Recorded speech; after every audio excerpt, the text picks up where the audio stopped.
बिस्मिल्लाहिर्रहमानिर्रहीम। मैं चकवाल से आया हूँ, बुछाल कलान से।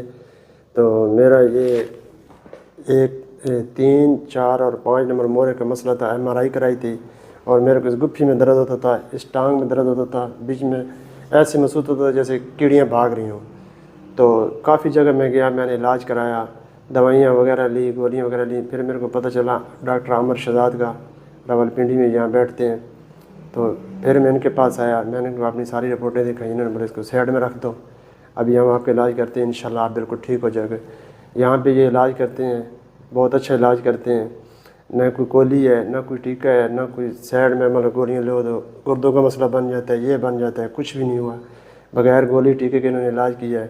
अल्हम्दुलिल्लाह अभी मैं 90-95% बिल्कुल, अल्लाह तक लाख लाख शुक्र है कि मैं ठीक हूँ। बाकी इन्होंने मेरे को वर्जिशें बताई हैं, अल्हम्दुलिल्लाह मैं इंशाल्लाह